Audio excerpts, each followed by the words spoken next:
Mr. President, we just have two quick proclamations for you to sign today. The first, today is Leif Erikson Day. Leif Erikson was a famous Viking explorer who discovered the coast of Newfoundland over a millennium ago. This is a hugely important holiday, particularly to Scandinavian Americans who celebrate his legacy as a great explorer, as a devout Christian, and really just a fascinating individual in the history of our continent. Sweden and various other countries.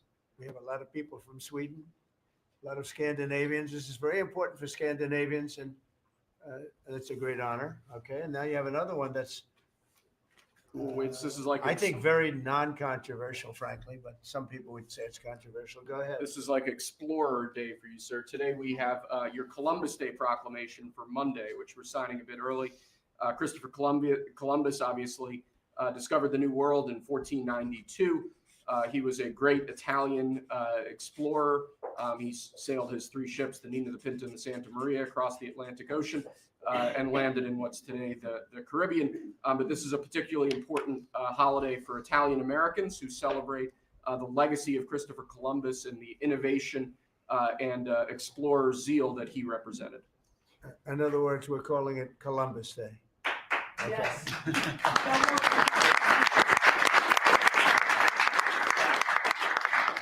That was the press that broke out in applause. Can you believe that? I've never seen that happen before. The press actually broke out in applause. Good. Columbus Day. We're back. Columbus Day, we're back, Italians.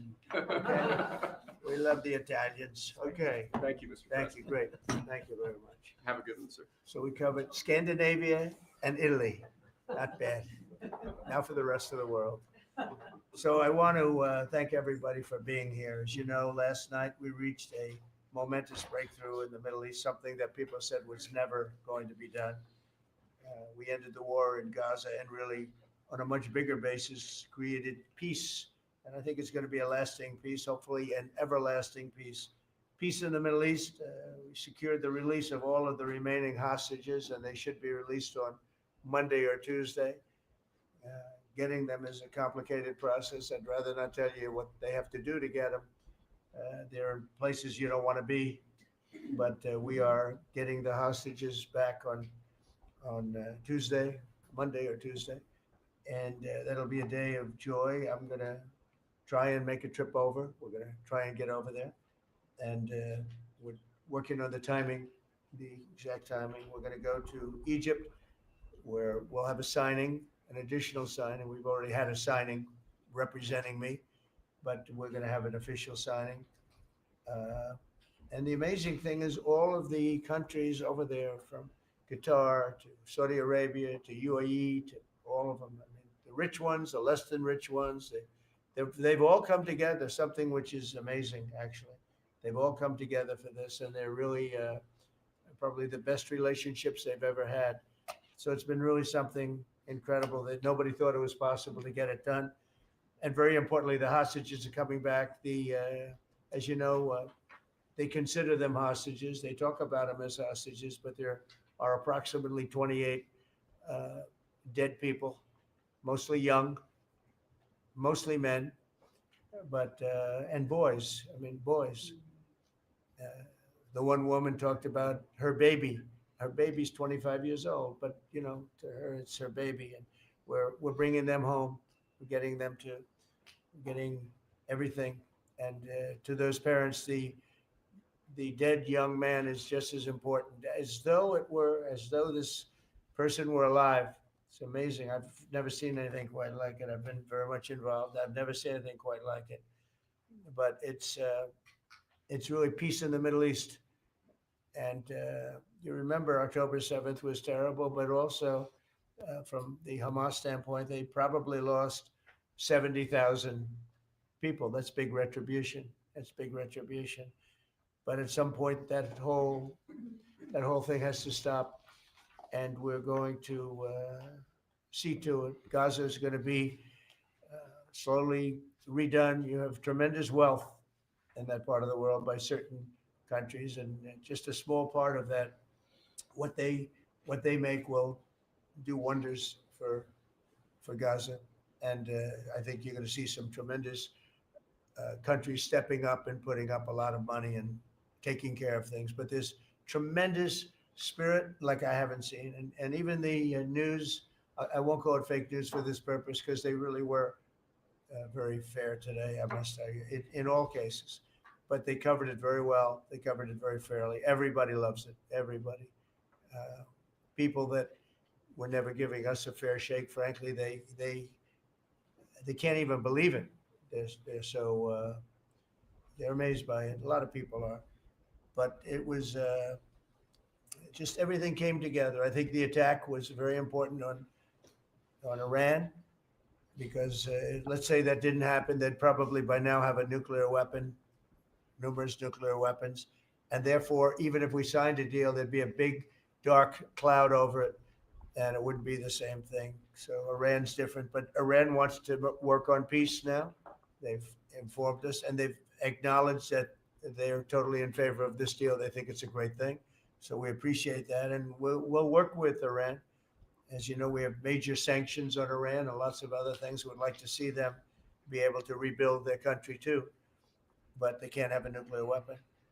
So I want to express my tremendous gratitude to the leaders of Qatar, Egypt, and Turkey for helping us reach this incredible day and for being there. They were there with us all the way. And of course, as you know, Saudi Arabia and Jordan and so many.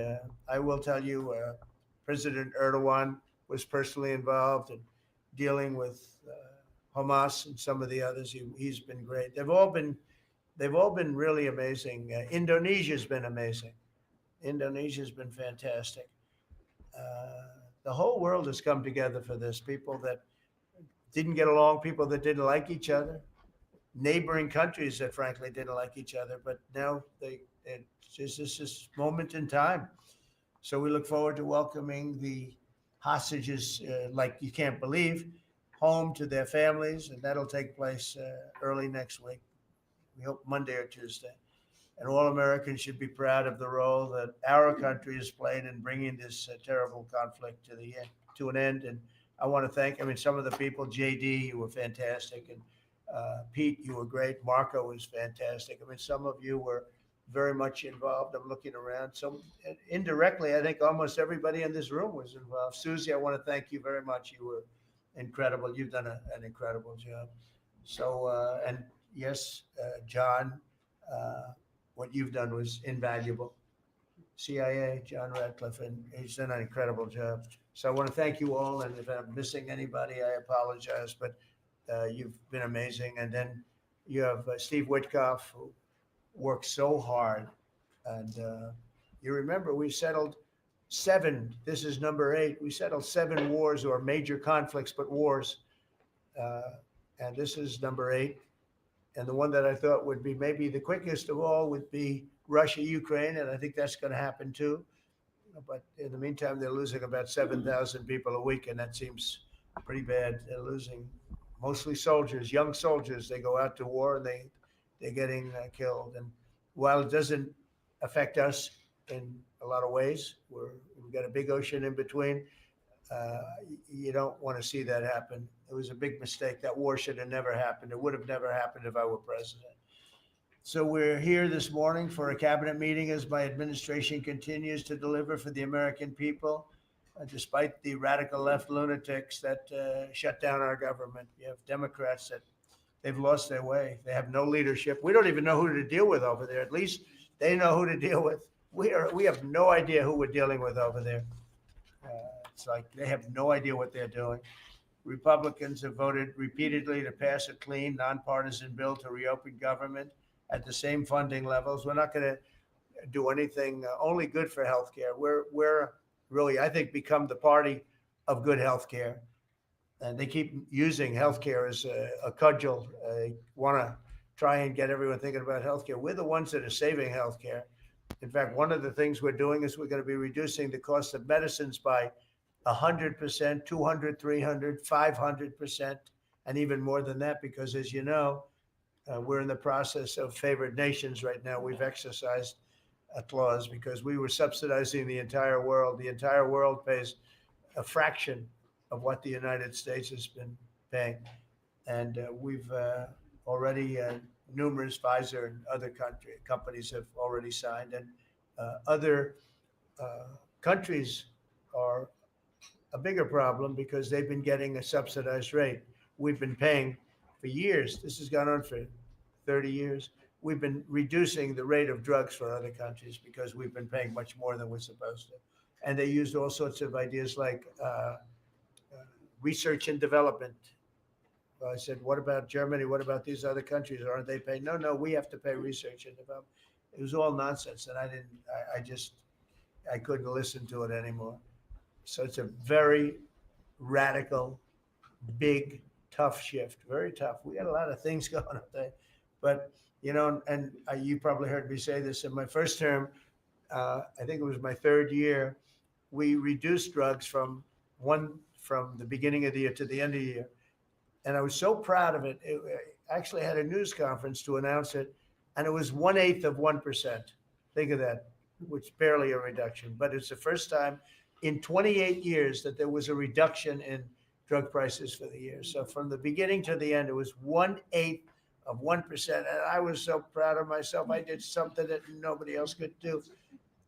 But when I started to think about it, I said, doesn't make sense. And then I'm starting to look at numbers where a pill or a treatment or some pharmaceutical product is selling in Europe for 10% of what we pay for in New York City or in any one of our places and cities, states.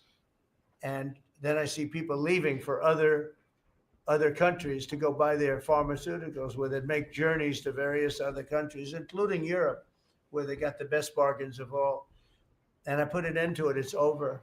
And now we're, in major, I guess, disputes, but we're winning the disputes by a lot. With the countries, a couple of countries said, we won't do this.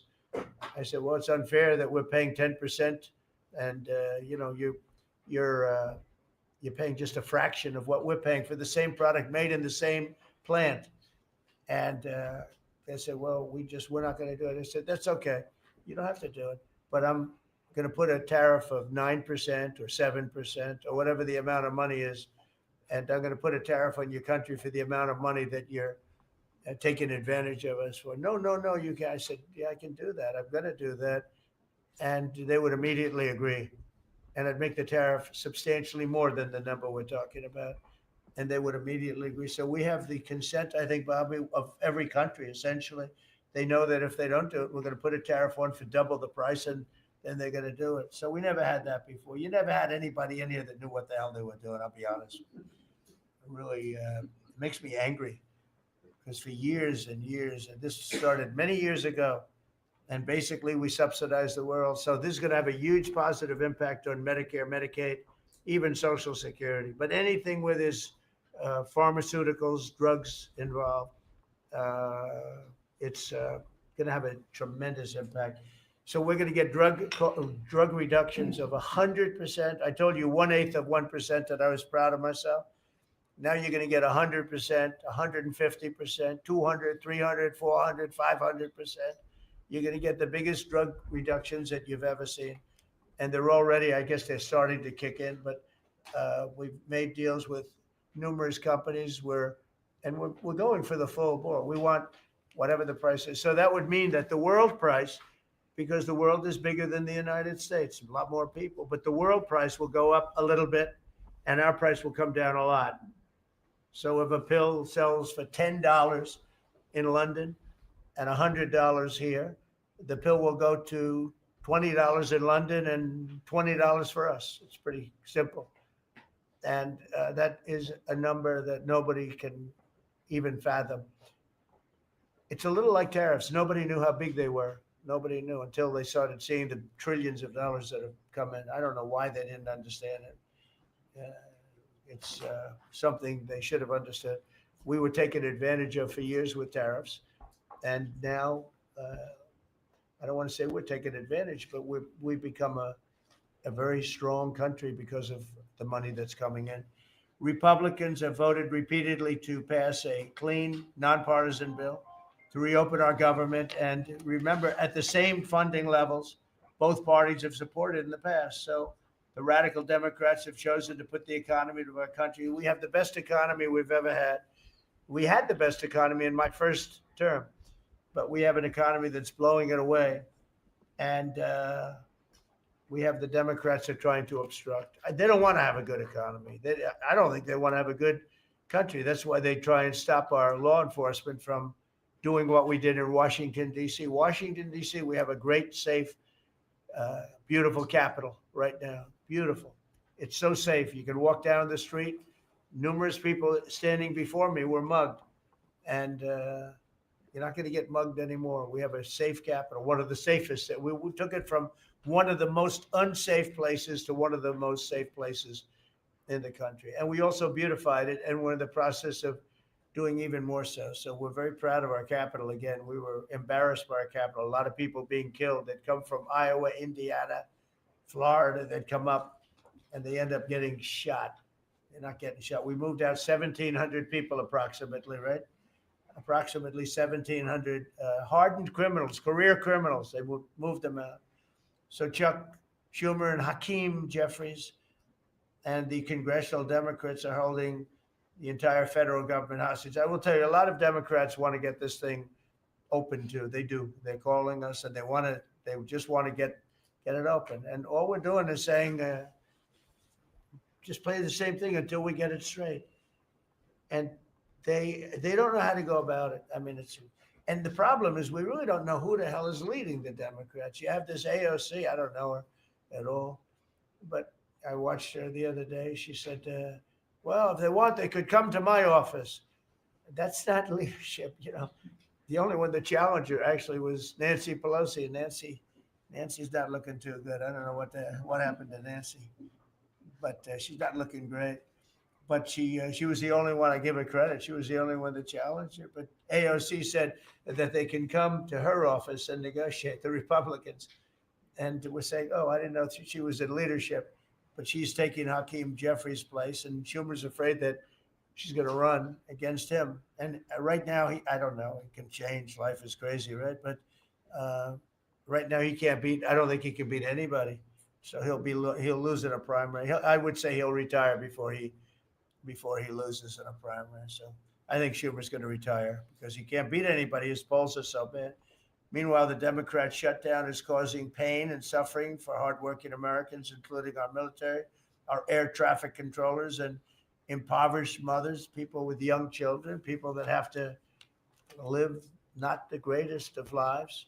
But we're doing so many tax cuts. We've cut their taxes. The great big beautiful bill, we've cut their taxes at levels that nobody's ever seen. I mean, no tax on tips, no tax on Social Security, no tax on overtime. It's been a great thing for a lot of people. They're doing great. Despite all of the damage that it's caused, the shutdown has been, pretty damaging. I mean, it's not yet because it's early, but it gets a little bit worse as it goes along. And we'll be making cuts that will be permanent. And we're only going to cut Democrat programs. I hate to tell you. I guess that makes sense. But we're only cutting Democrat programs. But we're going to start that. And we have Russell. We can talk to you about it if he wants to. But we'll be cutting some very popular Democrat programs that aren't popular with Republicans, frankly, because that's the way it works. They wanted to do this.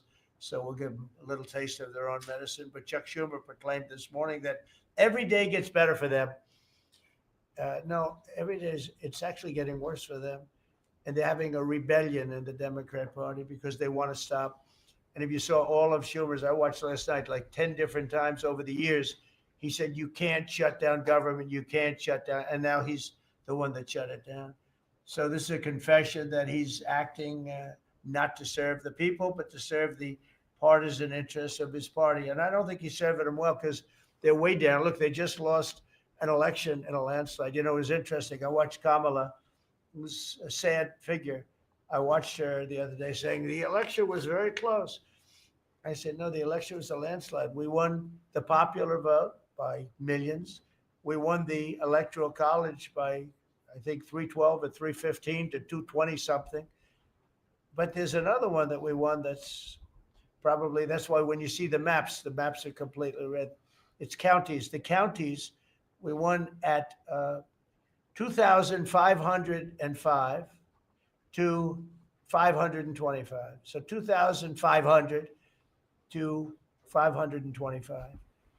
That's called one of the greatest, biggest landslides in history. And that's one that people are using now as a primary. But literally, when you see it colored in, the entire country is red representing Republicans. So, they go around, they just lie. They just lie.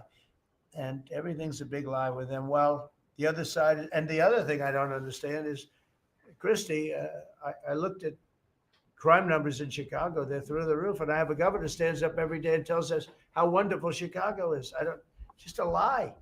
It's like a con job. It's like Gavin Newsom. He says how well he's doing in California, and they're doing terribly. Population's getting smaller. People are leaving, and other people are coming in. And, I wouldn't say it's an even trade. While the other side is focused on playing games, the Trump administration is focused on creating jobs, bringing down prices. And we've really brought them down a lot. That's the other thing. We're bringing down prices a lot. We're bringing down grocery prices. But the big thing is energy. When you bring down energy, everything comes down. And the energy prices are way down. I see we're down to about $61 now a barrel. And what gasoline's going to be, I think gasoline's going to be below $2 at some point in the pretty near future. It's very low, much lower than it was under Sleepy Joe. And we're restoring law and order in our country. We're restoring it here, but we're restoring it right now. We're in Memphis. We're going to Chicago. We're going to other cities. Many governors are asking us to, including Democrats are trying to ask. I don't know what the big problem is. If I were a Democrat governor, I'd be saying, whatever you can do to get crime down, I'll take anybody. You can bring them in I don't care who it is. A lot of people said that. They interviewed women, these beautiful women in Chicago, black women with a MAGA hat, a red hat. They said, we don't care who he brings in here, but this place is really dangerous. We just want crime to stop. It's true. They don't care. They don't differentiate between the National Guard and the Marines. They don't care. They'll take anybody. And that's the way it is. I mean, they want what we did in D.C. They want to happen to them. And it's happening in Memphis already. I see in less than a week, the numbers are really good.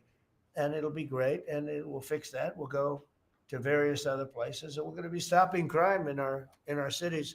And that's a great thing. And we won't get credit for it, but it's a great thing. We've launched a historic campaign to take back our nation from the gangs and the street criminals, violent repeat offenders, illegal alien lawbreakers, domestic extremists, and savage, bloodthirsty cartels. And very little, by the way, is coming in by water, in case you haven't known. The drugs aren't coming in by water. In fact, we can't even find any boats in the water anymore. We had boats, we were like a subway train loaded up with drugs. Every single boat that you see getting taken out kills 25,000 Americans. Think of that. Because it's pretty tough stuff, but it kills 25,000 Americans. So when you hear that, it's no longer tough. But here in Washington, we've deployed federal law enforcement and National Guard to restore public safety, and we're working to replicate that in numerous places all over the country. And we have a very powerful military. We have a very powerful National Guard. I want to thank the governor of Texas, who has been, as usual, great. Governor Abbott, he gave us 400 troops without even a question. And we have other governors likewise doing what has to be done because they know we have to confront crime. We're directly confronting the sinister threat of left-wing domestic terrorism and violence, including the terrorist group Antifa. You saw that yesterday. We had a news conference. Antifa's out of control in Portland and other places, but mostly Portland in the case of Antifa. And we had people that were really badly affected by them. It was terrible. So one of those things, but we're knocking the hell out of them. And we're looking for the people that are funding them. And those people are going to be just as guilty as the people that smack people over the head with a baseball bat. And I'd like now to ask Attorney General Bondi and Secretary Noem to discuss this a little bit and tell where we are. And then we'll go around the room. We'll go quickly. We're going to go quickly if we can, because we have a lot of things to do, including I won't be spending that much time here because I'll be leaving fairly soon for the Middle East.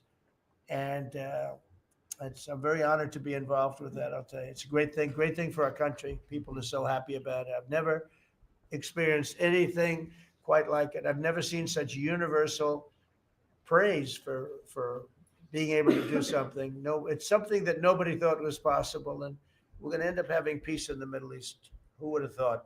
So, Pam, could you start, and then Christy, please. Sure, President Trump, that despite the Democrat shutdown of our government, our law enforcement officers are out there working without paychecks, round the clock to keep and make America safe. Secretary Hegseth and I were recently in Memphis. We had 1,100 law enforcement officers in one room with us. The Memphis PD, they were the happiest to see us. Don't you think, Secretary Hegseth, of anyone? We had ATF, DEA, FBI, U.S. Marshals. I'm not sure if our park police were there. We had Treasury, Secretary Bessent, and of course we had Secretary Noem's Homeland Security, all working together with the Guard. They were so happy to have us there. We've been making arrests left and right. So far, we made 562 arrests and seized 144 illegal guns just in the short time we've been in Memphis. And many of these people are career criminals. And when you take them out of a place, your crime rate just goes down. These people commit crimes every single day. They're sick. And we're taking them out. In some cases, we're bringing them back to their countries where Biden allowed, with the stupid open borders that we had in our country, to come in. But they're being brought back to other places, or they're being put in jail, but they're career criminals. President Trump, last night alone, we made 91 arrests, 19 firearms off the streets, and one was a warrant for a homicide, and 4 sex offenders who had active warrants. One was a sex offender on a child. Everything we did in Memphis was worth it, in my opinion, for that one arrest. Think about that. We got a child rapist off the streets, but yet we've made 562 arrests and still going strong in Memphis. Just what we did in DC. But it's because it's all of us. It's a team working for you to make America safe all together around the clock. Thank you very much. Thank you, Pam. Thank You're you, doing a great President job. Trump. And it's amazing that we're not getting cooperation from Democrats. It's like, it's a new issue. You know, we have all the old issues of the wall and the border and all of the things, men playing in women's sports who they still want that, transgender for everybody. All these issues are so crazy, but we have a new one. It's called crime. We stop crime and they allow crime. They want crime. It doesn't make sense. I think it's as ridiculous as the other things that we talk about all the time. But I've added it onto our list, a 5-letter word called crime. We stop it and they actually incite it. It's crazy. You would think they'd want them. You'd think they'd want Christy and Pam and all of the people. If we needed the military, Pete will be there. We've got a massive military. We have the best numbers we've ever had for recruitment. We have a lot of people now. We have people that can't get into them. In a great economy, they want to be soldiers again. A year ago, they didn't want to even think about it. Same thing as with police and firemen, everything. They want to join. They're proud of our country again. Christy, go ahead, please.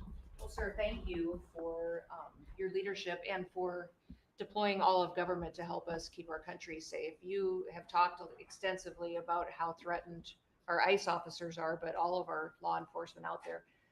And we saw the shooting in Dallas at that facility. So we're hardening all of our buildings and making sure that we have more security measures, snipers on the roof, people to protect our law enforcement while they're out there on the streets. But what I'm also doing, sir, is, and with your authority, is we're purchasing more buildings in Chicago to operate out of. We're going to not back off. In fact, we're doubling down and we're going to be in more parts of Chicago in response to the people there. And then I was there a few days ago and looked at some facilities that we can deploy more law enforcement out of, because what they're trying to do with these riots and violence is distract us and keep us from going after those murderers and rapists that are out on the streets.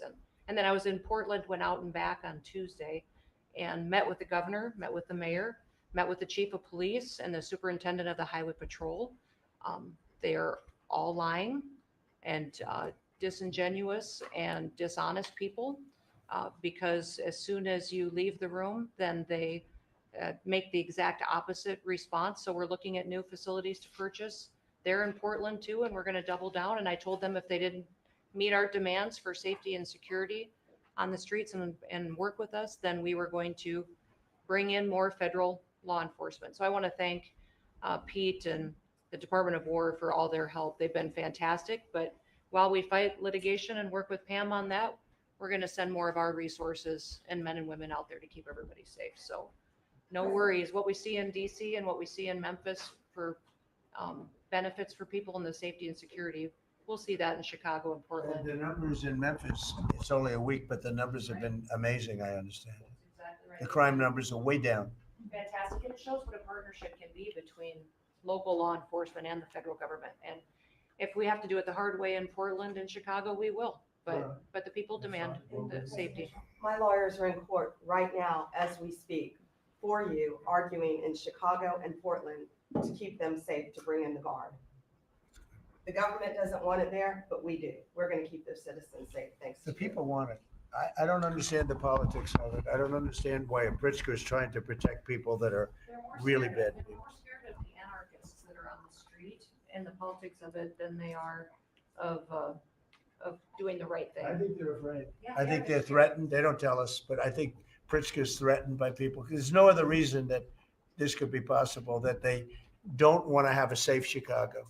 And we can solve the problem very quickly. And we're doing that anyway, regardless of if he doesn't want it or if he does want it, we're doing it anyway. So makes sense. I asked the mayor that himself. He said that Portland was perfectly safe, a beautiful city, no problems. And I said, well, why did you clear the streets for me today then and build out a 4-block radius to make sure I could get in and out of here?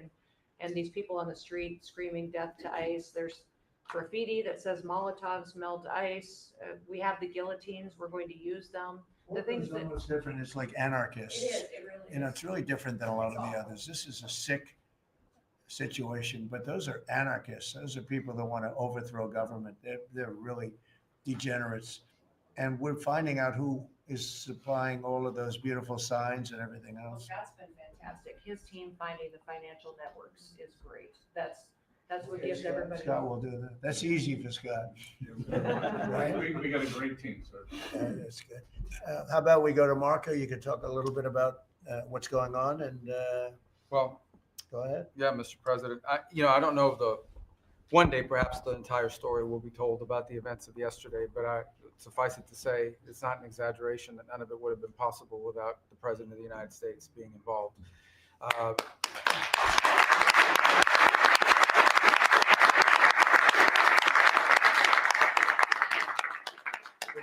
It really began with your trip to the Middle East, where these relationships were forged with partners in the region, personal relationships, close relationships that created the foundation where all of this was possible. Where I think this really took a turn. Remember, a month ago, no one thought this was possible. Where it really took a turn about a month ago, less than a couple of weeks ago, is when we were at the United Nations and you convened an historic meeting, not simply of Arab countries, but of Muslim majority countries from around the world, including Indonesia was there, Pakistan was there, and created this coalition behind this plan. Then on that following Monday, you met with the Prime Minister of Israel here, and that plan was presented. And then, of course, our great negotiating team followed up on it. In the interim, again, perhaps the stories will be told, perhaps it will never be told. The president had some extraordinary phone calls and meetings that required a high degree of intensity and commitment and made this happen. And I think what's important to understand is that yesterday what happened was really a human story. There's a geopolitical aspect to it. There's no doubt about it. It creates the conditions for Gaza to one day be a normal place again and people to have a better life and Israelis to be safe. But yesterday was a human story. And because of the work you put in, and honestly, not only is there no other leader in the world that could have put this together, Mr. President, but frankly, I don't know of any American president in the modern era that could have made this possible because of the actions you have taken unrelated to this and because of who you are and what you've done and how you're viewed. And this weekend, because of that, at some point very soon, we are going to see 20 living human beings emerge from the darkness into the light for the first time in 2 years. And that is because not only were you used the credibility and the power and the prestige of this office and the relationships you created, and you committed yourself to making it happen. And I think it will go down as a historic moment in the history of our country and something our country should be very proud of, that we have a president that's committed to not just peace, but to the human aspect of reuniting these families. My last point on this is just a couple of days ago, Secretary Lutnick hosted us all, many of us, at the Kennedy Center. And we had these families, we've interacted with them for so many years, for 2 years now. And the stories are heartbreaking, both whose families are alive and those who are deceased as well, who want their relatives back so that they can complete the process of grieving. And it was, we had all hoped that perhaps that was the day that we would have an announcement for them on the anniversary of the 7th. But I know you were able to speak to some of those families last night. And I just hope the whole nation understands how incredibly proud they should be of their president and of their country for the role that they've played. And I don't want to let this moment pass, Mr. President, without also noting the incredible work of Steve Witkoff and Jared Kushner. They're an incredible team working together, facing some substantial impediments to even being there this weekend and doing it. Let me just leave it at that. And they've done a great job on your behalf, Mr. President. They deserve a tremendous amount of credit. But thank you for what you've done for the world. Thank you very much, Marco. I appreciate it. I think because we have a very busy day with all that's going on, what we'll do is maybe just a few of you raise your hand if you'd like to say something that don't talk too long. But he's doing such a great job. So good that he could talk all day. That's the problem, right? But go ahead. And what we'll do is just take a few hands and then we'll go back to getting peace done. Okay? We'll go a little bit quicker. We'll take a few questions from the press. Go ahead, please. President Trump, I just want to double down on what Marco was sharing. It's such a remarkable accomplishment.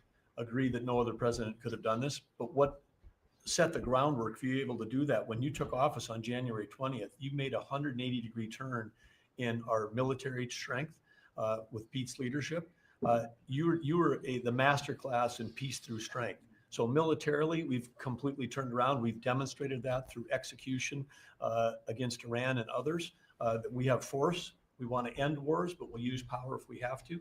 And then secondarily, peace through strength is also the prosperity, having the strongest economy and being willing to wield the power of a tariff in addition to the military power to reorder the globe. Those two things that you're standing on, both economic power and military power, allowed these negotiations to go forward. And I think as you've described the importance of these economic negotiations and all the trade deals, but that also begins with another 180-degree turn, and that was the 180-degree turn on energy. You have used energy diplomacy to bring prosperity to the American people, and you've used it to bring peace abroad. The combination of those three things have been remarkable, and now we're seeing the remarkable result. And we got one more that I know you want to end with Russia and Ukraine. Energy is going to play a key role in that. And now with this historic agreement, we're in a position working with the Middle East to also end the Russian-Ukraine conflict. So again, congratulations. Thank you very much. I appreciate it. Maybe I'll go to you for a second. You can just cap out what he said about the military, how well we're doing and how big it is and how strong it is. Mr. President, you're exactly right. At the War Department, you don't get peace without strength. And our job is to be the strength part of the equation and deliver that when necessary, as you demonstrated with your order of Midnight Hammer. The entire world saw. And I just want to echo what Marco said. It is a personal honor to be able to witness the way you lead and negotiate. I wish people had a full understanding of what that looks like, that historic nature. A lot of us vets, the Vice President, Tulsi, Lee, Doug, probably after decades of war and the chaos that was unleashed through reckless and foolish American policies, never thought this kind of peace would be possible. Yet with your strength, with your ability to wield trade negotiations, personal relationships, to open up that opportunity is truly historic on the world stage. And it creates a whole number of other cascading effects. And watching Marco and the Vice President and Steve and Jared, the CIA director, everybody come together to make it happen. You've formed a phenomenal team, Mr. President. And at the War Department, our job is to make sure if and when there's question about American commitment, the whole world knows we've got the biggest, strongest, most lethal, and most ready War Department in the world, which is true, which is why we saw record recruitment in 2025, Mr. President. The first 2 weeks of 2026 already blows that out. FY 2026 already blows it out of the water. In fact, reenlistment has already meet its year-long goal in the Marine Corps in 2026. In 2 weeks. Okay. You can't, there's no other way to create that kind of love and enthusiasm than with your leadership, sir. And it is an honor to work with Pam and with Christy and the cities across the country to make sure American citizens and law enforcement are protected with our National Guard. That's a core mission. And last thing, Mr. President, on the southwest border, the first group that rotated in to lock down that border to 0 crossings is now rotating out, and with a new border medal, the Southwest Border Medal, or it's actually called the Mexican Border Medal, revived from 1918, that will be pinning on their chest. So thank you for renaming the department, and we're trying to live up to it every day. So thank you, sir. I mean, think of this. We have record numbers of recruitment. 1 year ago, there were stories, front page stories, so we couldn't get anybody to join the Army, Navy, Air Force, Marines, Coast Guard.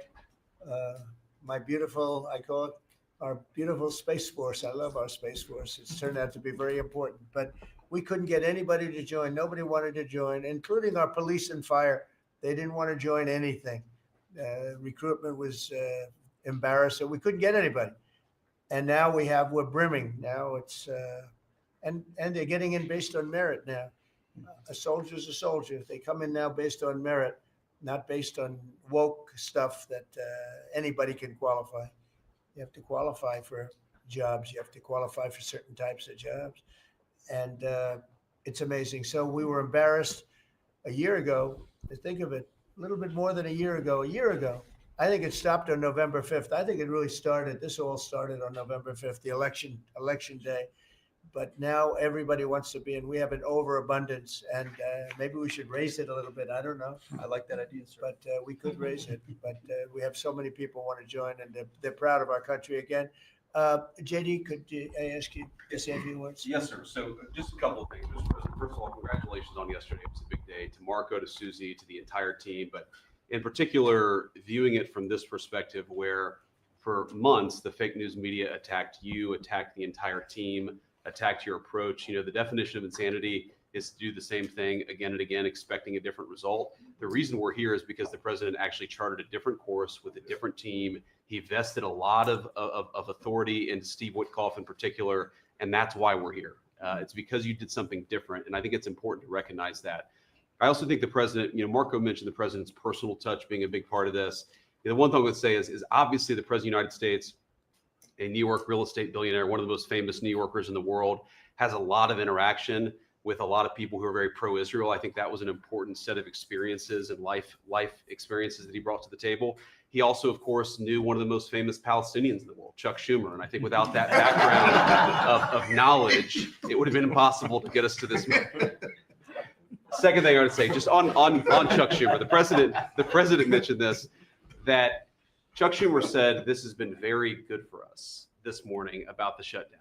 One of the things that we talked about before all the media came in, and that all of us are going to work on for the rest of the day, we've been working on for days, is how to make the shutdown as painless as possible on the American people. So while Chuck Schumer brags about this being good, and I think the president is right, it's not good for him politically as much as he might think that it is. It's causing real consequences for the American people. There's a low-income food program, the WIC program, that my mom actually used when I was a baby. That program is about to be underfunded, and it's about to get cut off because Chuck Schumer won't open the government. We have troops. The Secretary of War mentioned how well we're doing on recruitment. We're trying to figure out how to pay our troops because Chuck Schumer is shutting down the U.S. government. There are veterans benefits that are going to suffer. There are Americans that are going to suffer because Chuck Schumer refuses to do his job. So while we're all celebrating this incredible success that we've had on the world stage, the country could be doing so much better if Chuck Schumer did his job and opened the government. Every single Republican, except for Rand Paul, has voted to open the government. A few moderate Democrats, to their credit, have voted with us to open the government. We just need 5 more Democrats to come to their senses and let the people's government serve the American people. I hope that they'll do that. Thank you Thank you, sir. Chris, please. Yeah, to follow up on that point, Mr. President, the Democrat or Schumer shutdown did not begin 8 or 9 days ago. It began 8 or 9 months ago with your inauguration. For the first time in American history, every Senate confirmed appointee who are our deputies to run our department, every one of them has been filibustered. One of the critical parts of my department is the National Nuclear Security Administration.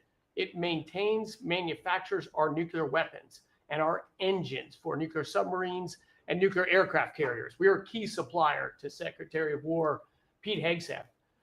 They filibustered, the Democrats filibustered the leader, the administrator of the National Nuclear Security Administration, would not let him come into my department until the Republicans 2 weeks ago changed the Senate rules so they could confirm him and we could have a leader. They filibustered the leadership. Now they're filibustering the funding. In the next 6-7 days, we're going to run out of funding, and the retooling of our nuclear stockpile, the ultimate guarantor of our sovereignty, is going to be underfunded, and we're going to have to slow down and creep to us crawl these efforts. Just incredibly irresponsible for Schumer to worry about his own reelection and not the 340 million Americans that count on the efforts of our military and all of our departments. It's truly offensive, and we need to bring it to an end as soon as possible. Let's open the government back up. And you're doing a great job. Thank you very much. Bobby, did you want to say something? You got a lot of things happening. A lot of very positive things, actually. Mr. President, I'm glad you're getting bipartisan accolades on the Mideast peace agreement. You should also get bipartisan accolades on the MFN agreement. It is an historic agreement that's going to benefit every hardworking American. It's going to lower the price of drugs for every American. By the time this administration is over, we will have 95% of the drugs in this country will be the lowest price in the world. It immediately begins to affect Medicaid, Medicare, Social Security, the other government programs. I remember when I went through the confirmation process, and the principal preoccupation of the Democrats during that process was whether I would continue the IRA negotiations on drugs. The Democrats negotiated 10 drugs. I'm supposed to negotiate every year 15.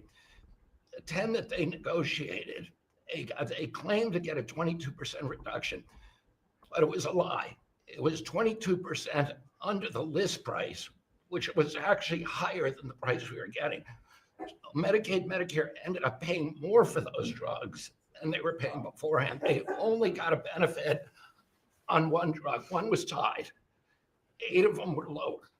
So they should be applauding what we're doing now. We're doing something that every administration, Democrat and Republican, has been saying that it was going to do for decades, and you got it done because you understood the power of the tariffs, that we had leverage over these companies. And you did it in a way which you asked us to do, to negotiate in a way that was not going to stifle innovation, that was going to make sure that those companies could bring their production home, and they are doing that. And it was a profound success. It will affect every American for 100 years. And you should be getting bipartisan accolades on that. I'll say one other thing about Tylenol, only because of this. This morning before I came in here, somebody showed me a TikTok video of a pregnant woman, 8 months pregnant. She is an associate professor at the Columbia Medical School.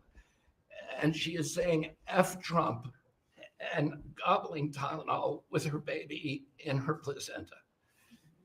And the level of Trump derangement syndrome has now left political landscapes, and it is now in the realm of pathology. And a mother could overwhelm millions of years of maternal instinct to put her baby at risk. And all you have to do is look at the studies which you and I talked about. It's not dispositive that causes autism, but it is so suggestive that anybody who takes this stuff during pregnancy, unless they have to, is irresponsible. There are 15 rodent studies. Every one of them shows if you give it to the mother, the babies, and particularly the male babies, have profound neurological and behavioral changes. There is a study from Johns Hopkins on cord blood where they divided women into 3 categories: those who had the least acetaminophen in their cord blood, and those who had the most. The ones with the most had 3.6 times the rate of autism in their children. The middle category had 2.2 times, so it's a dose-related response. And there are dozens of studies that show the countries that use the most have the highest level of autism. Cuba has the lowest level in the world of acetaminophen use, and it has the lowest autism rate in the world. So this is not dispositive. It is not proof. We're doing the studies to make the proof. But in the meantime, the precautionary principle should apply. And any mother who is taking this stuff during pregnancy just to get back at Donald Trump is doing something that is pathological. And we're seeing that across the board. I got a lot of other stuff to talk about, but I know we got a short time here. But thank you, Mr. President. You're making our country healthier again. Thank you, Bobby. Could you just for the record, state what the autism was, let's say 20 years ago, and what it is today? In 1970, the largest epidemiological study in history was performed. 900,000 kids were looked at. They were looking for autism in Wisconsin children. They looked at every child in Wisconsin who was 8 years old. They found an autism rate of 0.7 per 10,000. So almost close to 1 in 20,000, less than 1 in 10,000. Today, the autism rates are nationally 1 in 31, but it's actually much worse than that because California, which has the best collection system, reports an autism rate of 1 in every 19 children, 1 in every 12.5 boys. This is a national security issue. There is nothing more important, and I'm grateful to you, Mr. President, because you know the flack that you take for even talking about this issue. You've shown courage and you've shown leadership, and I can't thank you enough for letting me do this work. Thank you. So think of that, 1 in 20,000, and now it's 1 in 12 for boys, 1 in 18, 19 for girls. So obviously there's something that's artificially, I think, induced, something, whether it's the vaccines in terms of these massive vaccines that are twice the size of a jar like that, of a glass of water like that, I mean, into a baby's body. And I've suggested get them in doses, get them in, maybe 20%, 30%, but smaller, not such a big. I think, that. Then we had certain recommendations, the MMR, take them separately.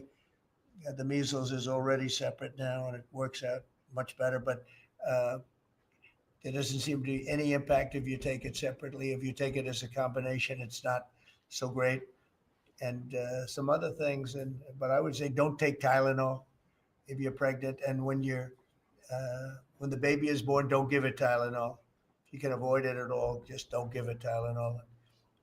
I'll say Really, this what also. do you have to lose? You really don't have much to lose. Yeah, go ahead. There's also there's many other confirmation studies. There's 2 studies that show children who are circumcised early have double the rate of autism. It's highly likely because they're given Tylenol. So, none of this is dispositive, but all of it is stuff that we should be paying attention to. But, there's a tremendous amount of proof or evidence, I would say, as a non-doctor, but I've studied this a long time ago. I met Bobby in my office 20 years ago. We were talking about the same thing 20 years ago. And I was a real estate developer. It bothered me that it seemed to be getting worse, but it's so bad now when you hear these numbers. It's not even really sustainable. I don't know how people do it, but there is some very strong evidence on Tylenol. In fact, at one point, I guess the company gave a warning. They still don't recommend it during pregnancy. That's the weird thing. They're not recommending it, and that's the company itself. So just don't take it. Don't take it. If you're a woman, don't take it, and don't give it to the baby when the baby's born. And I think that's going to have an impact. But I'd also get the shots in smaller doses. And there are a few things. We gave a few things that just seem to be, and I think you'd get that number way back up. Think of it. You have 1 in 20,000. Now it's not even believable when you think the 20,000 drops to 12 children. Yeah, so that's induced by something that's given or taken, and it should be able to be stopped. And you're talking about the Pennsylvania Dutch. You were talking about the Amish, where they don't take any of this stuff, and they have virtually none, right? They have no autism. So we're doing something very bad. Somebody's been given some bad things. Other countries, by the way, we have, I think, one we have 82 vaccines that we give simultaneously. And I'm a vaccine believer, by the way. I believe in the polio vaccine. I believe in a lot of vaccines. But when you give 82 vaccines in a shot to a little baby that hasn't even formed yet, it's a lot of vaccines. And in Japan, they give a much smaller number. In Germany, they give a much smaller, like 28 vaccines. That's a lot too, but 28 is a lot different than 82. So, but I would say on the Tylenol, don't take it, and that will be. I think it's going to be a big factor. I think it'll be a very good result, and I hope we're going to be able to see that result in the not too distant future. Because certainly, people have heard us loud and clear. That's why I bring it up again. That's why I asked you to talk about it, because this is a horrible thing, and if you don't take it, I mean, you have to tough it through sometimes. There are other things you can do, but you have to tough it out. It's easy for me to say, but I think you're going to see numbers that will be it'll be so significantly improved, and maybe fully improved. I mean, there's something there. There's something going on, and we have to address it. And so I'm addressing it the best I can as a non-doctor, but I'm a man of common sense. Okay, any other questions? I'd like to comment on Yeah, the report. please. Mr. President, a lot of people are calling to give you the Nobel Peace Prize after this peace deal that you managed to achieve in the Middle East. First of all, your opinion on that. And I was wondering about your trip to the Middle East, if you can tell us if you're considering to speak at the Knesset, at the Israeli parliament. Well, they asked me to speak at the Knesset, and I've agreed to. If they would like me to, I will do it. It's the first time a president has ever done that, so that makes it very interesting, right? Yeah. But yeah, so I will do it if they want me to. They have asked me to do that. Thank you. Families of hostages are out in the streets in Israel dancing and crying tears They're of all joy. dancing in the streets right now. They're dancing in the streets. They're so happy. Everybody's happy. They're dancing in the streets of Arab countries, Muslim countries. I've never seen anything like it. Everybody is happy. It's been really amazing. Thank you. President Trump, on the international peacekeeping force that's going to be deployed to Gaza soon, do you expect that Pakistan, Turkey, other countries to contribute forces? Has that become firmed up? And also on the shutdown, it seems like in the House, there's a majority support for a temporary extension of the Obamacare subsidies, perhaps minus the funds for illegal immigrants. Is that how you see the deal to end the shutdown happening? Well, I see the deal just getting extended as we continue to talk, but we're willing to pay because we're paying. It's very simple. We're paying. And the Democrats are the ones that caused this problem. And it's a big problem for them. And they have a lot of break in their ranks. But so I see that, I think that'll get worked out. But we want to get back before we do this. We don't want to have a gun held to our head. We don't like that. And the public doesn't like it either. So we want to get back. And I think it's going to work out. I think it's going to work out very well. It's something that shouldn't have happened. This was supposed to take place before the election. This was supposed to take place on September 28th before the election. We shouldn't even be talking about this right now. This is actually something that shouldn't have even happened. Yeah, please. Mr. President, looking ahead, what guarantees Hamas disarms and that Israel doesn't resume bombing once the hostages? Well, the first thing we're doing is getting our hostages back. Okay. And that's what people wanted more than anything else. They wanted these hostages back that have lived in hell like nobody has ever even dreamt possible. And after that, we'll see. But they've agreed to things, and I think it's going to move along pretty well. But what is phase two? Well, I'm not going to talk about that because you sort of know what phase two is, but there will be disarming, there will be pullbacks, there will be a lot of things that are happening. I gave you a whole list of 22 different things that will take place. And I think it'll take place, and I think you're going to end up with peace in the Middle East. But we have to get our hostages back. And we weren't going to do it at the end. We're going to do it at the beginning. We said we want them at the beginning. We're not doing it. We got the hostages back. We did as a group with Steve and Jared and Marco and me and all of us. We got the hostages back. We got many of them back. Many, unfortunately, were dead. But we got many back that are now living with their families, with their parents in many cases, and with their husbands, families, wives. Many of them, they celebrate all over. They're the ones that are celebrating the loudest. They're all over. There are a lot of them that we got out. But the last 20, and I always said the last ones are going to be the most difficult. But it's been a very big deal getting the hostages out, but the rest is going to take place too. And can you promise Palestinians they will be able to stay? Well, they know exactly what we're doing. We're going to create something where people can live. You can't live right now in Gaza. The place is it's a horrible situation. Nobody's ever seen anything like it. So yeah, we're going to create better conditions for people. Yeah, please. Mr. President, excuse me, what kind of security guarantees is the United States going to make for Gaza? Well, we're going to work with very wealthy countries that love people, frankly. I know them very well. They love people, but they love Arab people and they love Muslims and they love, I think right now they love everybody, and they're immensely wealthy, and they're going to be involved in putting up money. And for them, it's a small amount of money. For somebody else, it's a large amount of money. But, these are the wealthiest countries in the world, and they'll be very much involved in making it as good as possible. And what's Please. your take now Go on a ahead. two-state solution, sir? Just to follow up on that. On what? What is your view now on a two-state solution today? I don't have a view. I'm going to go with what they agreed to. Mr. President, given that there are some tough provisions for Israel in this agreement, are you at all concerned that Bibi Netanyahu may not continue in his post and be the post? That Bibi may go a little bit out of whack. That he may no longer be prime minister. Look, that's politics. It could be. I don't know. I think he's very popular right now. He's much more popular today than he was 5 days ago, I can tell you. Right now, I think maybe people shouldn't run against him. 5 days ago, it might not have been a bad idea. No, Bibi's this has been a very good thing. I don't think he did it for that reason, okay? But I think just looking as an analyst would look at this, I think Bibi should be very popular right now. Yeah, please.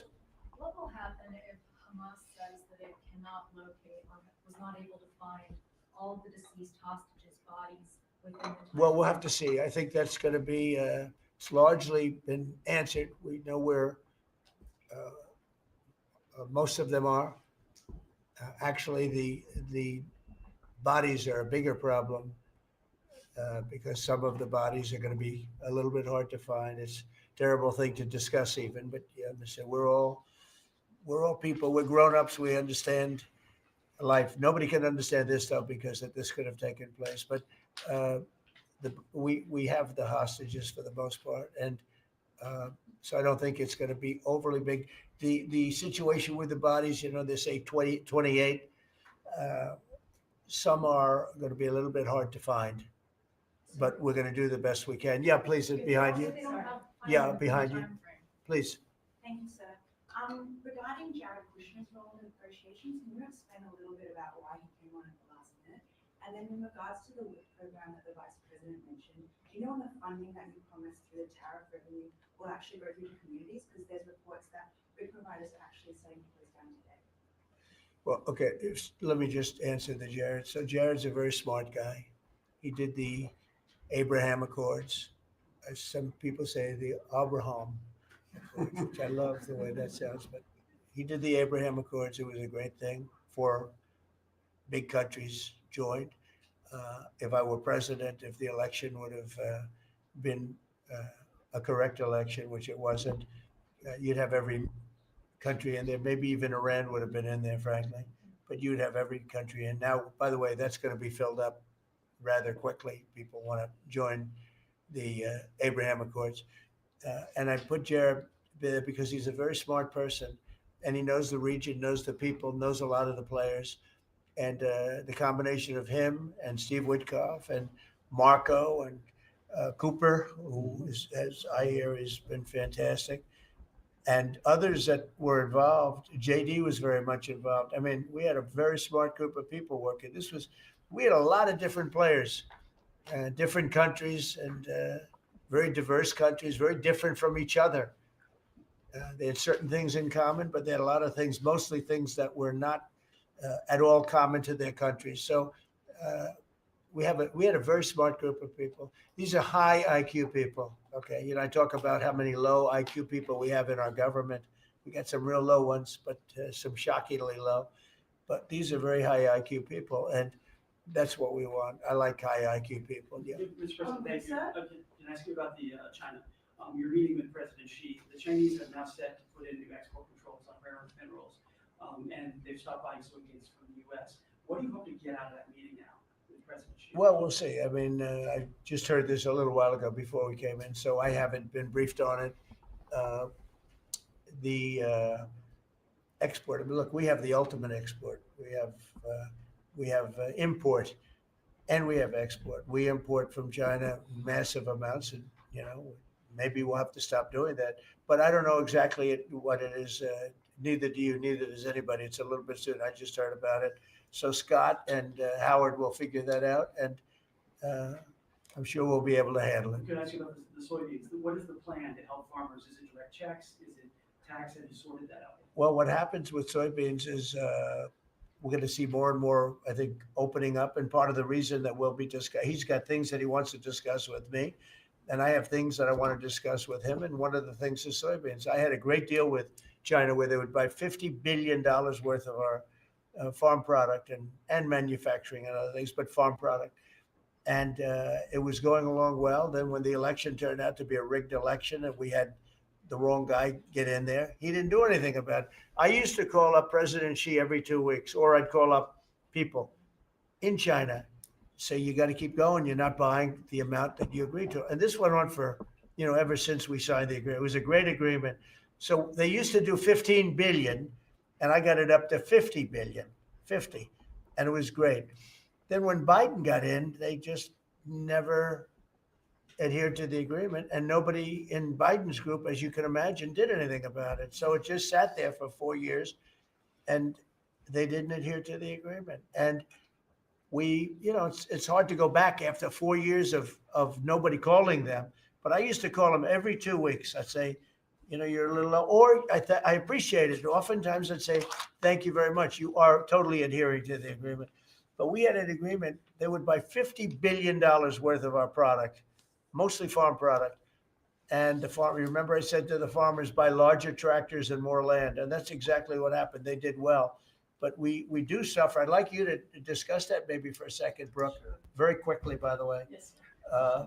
But would you just talk about how Biden let us down? Biden, every single thing, every problem the farmer has is because Biden didn't do anything for 4 years. Go ahead. No, I think that's right. This president has been unequivocal in his support of the farmers. First of all, in term one, we worked on it so hard and opened up markets, but especially this term. But here's what everyone has to understand. The farm economy is in a very uncertain time, but that isn't because of the current trade negotiations, although certainly the China part is part of that. But we inherited a slew of issues. First of all, as the president said, when we left Trump 1, we had an agriculture trade surplus. When we came back for Trump 2, it was a $50 billion ag deficit. That isn't everything, that's just agriculture. The second part is the cost of inputs for our farmers increased on average between 30 and 38%, but that includes fertilizer, it includes fuel, it includes interest rates, it includes labor. All of this came about under Joe Biden, a 47% increase in the cost of labor that now Secretary Chavez-DeRimmer and Noam and I are working on. Fuel is coming down, thank you. Interest rates, thankfully, are coming down. A 73% increase in interest rates for our farmers. They couldn't get loans to make sure that they could move forward. So that's all really, really important. And I think we have to realize what the president's commitment is this, that we are moving into an era of rural prosperity, of a golden age for our farmers in rural America. The trade renegotiations and the trade realignment that Jameson and Scott and Howard have led with the president's leadership is unlike anything that's happened in the history of our country. And those that will benefit the most are the original Americans, our farmers and our ranchers. The president has committed, if we need a bridge, he has talked about that to get us from the Biden years to the new Trump era. That's what we're working on every day. We've got to get the government reopened so that we can move forward on that. And once we do, we'll be able to move out a significant program to help our farmers. Long term, we have to change this hamster wheel of government. We've got to ensure that the farmers have the market to sell, and it's a national security issue and onshoring a lot of the food as well. So, sir, thank you. Thank you, everybody. I think that's enough. Thank you, Brad. Thank you, Brad. Let's go. Thank you, guys. The country is doing very well. Thank you very much, everybody. Thank you, Brad.